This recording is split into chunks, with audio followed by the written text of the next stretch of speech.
Okay, so let's talk about the study that was, and maybe still is, making its way through social media on your end, and maybe it hasn't yet reached your end yet, but certainly since I kind of follow the ketogenic diet and energy balance and carbohydrate insulin model, this tends to come across my feed, probably maybe more than some others. So, but anyway, let's dig into this and eat some science. So these are the these are the authors, corresponding co-authors, and then funder. And so what they wanted to do is look at kind of the health effects and potential cardiovascular problems with ketogenic diet. So that's the diet. When they're saying diet induced, it's ketogenic diet. That's all they looked at for this aspect. And they're looking at lean mass hyper responders who appear healthy. Typically the only, from a critical perspective, the only thing that would show up as a biomarker in a potential health issue is LDL cholesterol would be increased. So that's the hyper responder. They're lean, so not obese. So that's the basis of this study, is to see in those individuals, does the ketogenic diet, are there health concerns from a cardiovascular standpoint? So they looked at ApoB, LD, low density lipoprotein cholesterol, and then the delta were associated with the progression of plaque growth. And so this is non-calcified plaque volume, and baseline plaque metrics were associated with plaque progression. I'll show you the graph they used for these data. The end result, so in essence what this means is that the higher the baseline plaque, there was a higher outcome in the non-calcified plaque volume. And so those with higher increased the most. And so that's where they get this quote for plaque begets plaque. So the more that was present initially, and initially is most of them have been doing this for 4 years. The minimum would be 24 months, 2 years. And so it's not baseline of starting the diet. It's baseline of the study. So, and they had to have been 24 months in. The positives of the study is one of the first studies, if not the first, to look at clinical plaque data, not biomarkers, not cholesterol only, not, they're eating too much saturated fat, so therefore, since saturated fat is associated with all-cause mortality or whatever, so this gets at increased risk for heart attack and coronary artery disease, cardiovascular disease, and so myocardial infarction, those types of conditions. And so they used, as stated, the lean mass hyperresponders deemed healthy based on biomarkers and body comp. So we'll get to the reason that's a problem, but this study may open the door for plaque assessments to be mainstream in RCTs going forward. Granted, now this will create some issues for clinical scientists, those who do randomized controlled trials like myself, getting access to devices to be able to do that. But I think it's a step beyond biomarkers, because that's one of the issues that I've had for a while, is how much do biomarkers really tell?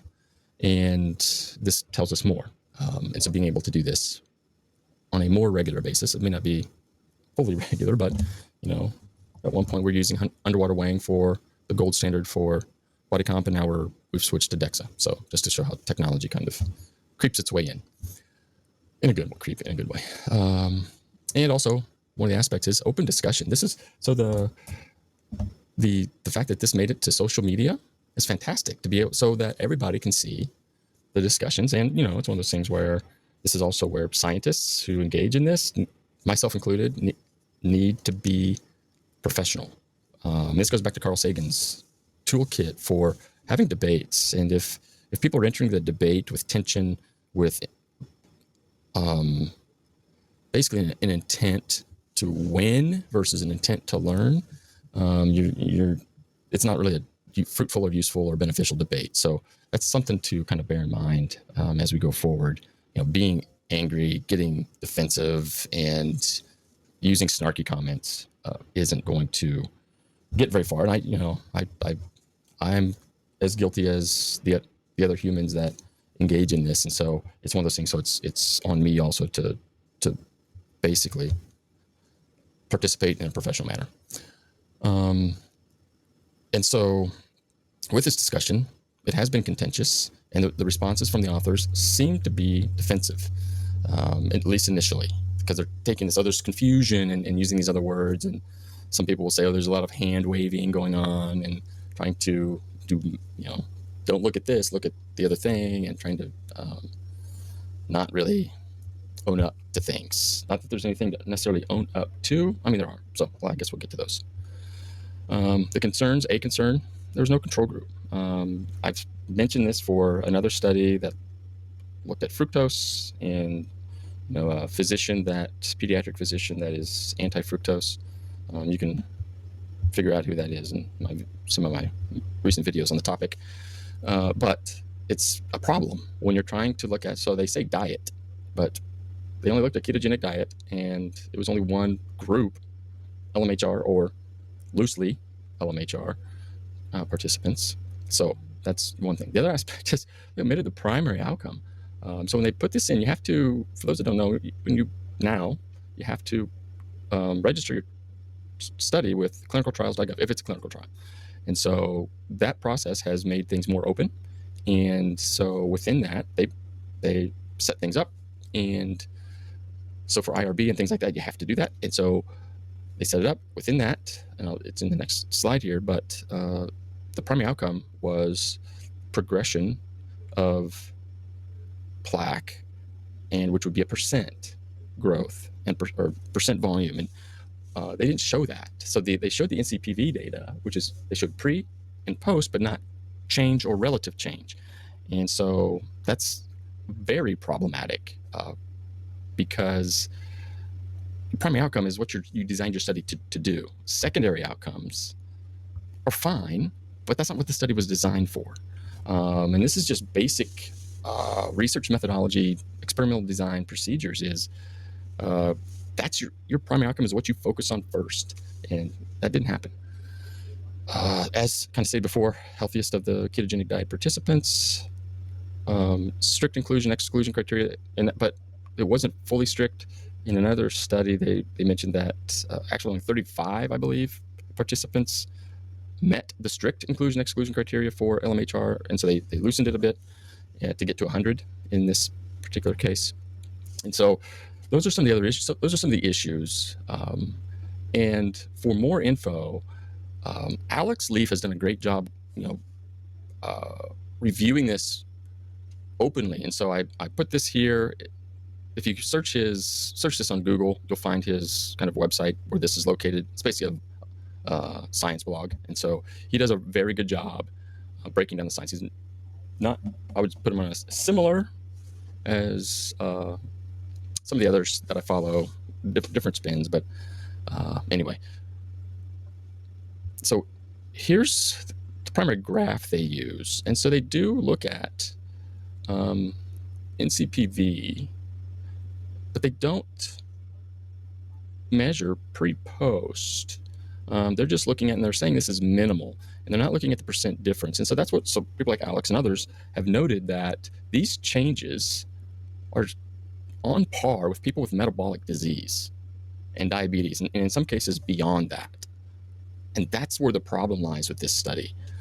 So here's their what they said they were going to measure: percent change. They didn't report the percent change. They just showed these lines in it visually, and they used Bayesian in a different set of figures that kind of mirrored this kind of shaded and line, and the variance is, I'll say, minimal. But this doesn't, if you don't kind of understand what's going on, this isn't a necessarily good graph to use, because in essence, there's no actual data points to actually see what these are, to actually calculate it without kind of getting access to the data. So to determine the percent. Subsequently, one of the authors did provide that data, and so that's where all the really concern escalated when that data was shared.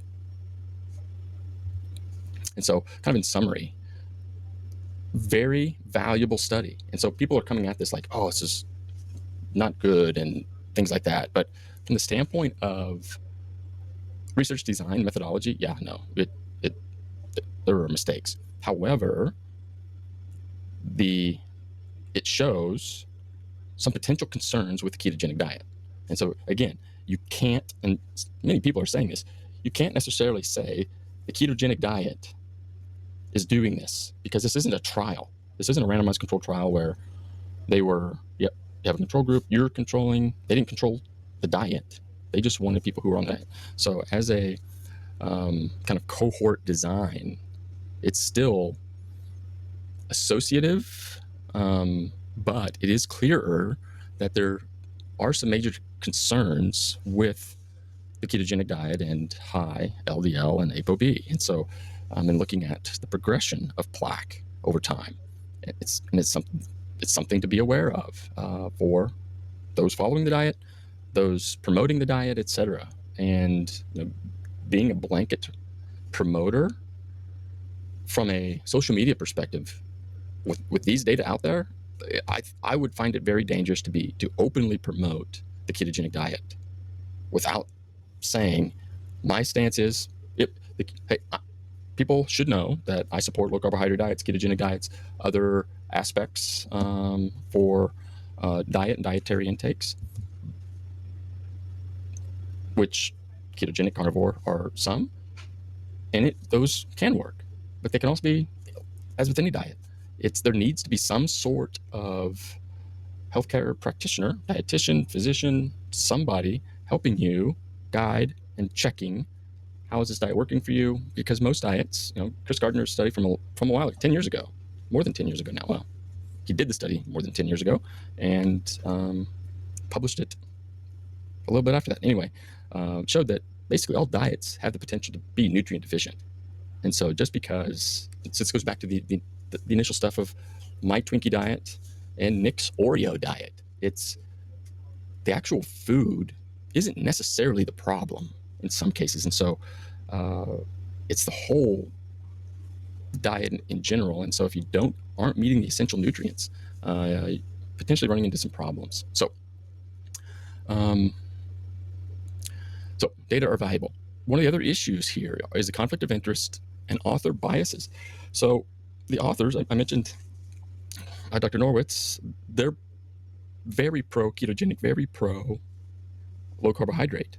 And the author, or one of the authors, Dave Feldman, is one of the funders of the study. And so there's huge. So, the question is, why did they hide the percent data, the change data? Because very problematic. And due to, this is my professional opinion. I don't know if this is the case. My professional opinion is they didn't want that to get out. And I would guess this was a very expensive study.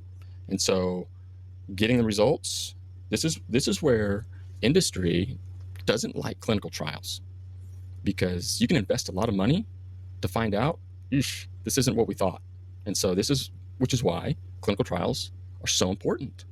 Animal studies, you can kind of genetically modify an animal to get what you want. Humans, and they'll eat whatever you put in front of them, or not eat it, whatever the case may be. But with humans, they get choice usually, hopefully, and to make choices about food, about other aspects of lifestyle. And so those are things to kind of bear in mind with this. And then lastly, the social media and open debates about this, fantastic, because now granted, people viewing have to take things with a grain of salt, because this gets at what, again, I mentioned Carl Sagan a minute ago, this gets at one of the others is, who's the expert? And if you watched Joe Rogan recently, I don't know if it was end of March, April, I think it was April of 2025, just in case people watch this later, when they had Dave Smith, when Joe had Dave Smith and Douglas Murray on, it's like, who's the expert? And so this is why being scientifically literate is so important, so that you don't have to worry about who the expert is. You're the expert. Granted that we can't be the experts in everything, but it's one of those things where if people didn't do a randomized controlled trial, does that mean they can't know about randomized controlled trials or the data? No. It does give different insight. Just like I haven't done systematic reviews before until the past couple of years, and so I gained a new insight on systematic reviews. And so it's not that I couldn't understand systematic reviews before, but I just have a deeper understanding now. So I'll leave it there. Thank you, and leave comments or bring this up in the discussion posts, whatever. Just because I think this, not that I want poor scientific methodology, but I think having these open discussions is beneficial for society. So, in public health, I'll leave it there. Thanks again, and have a great day.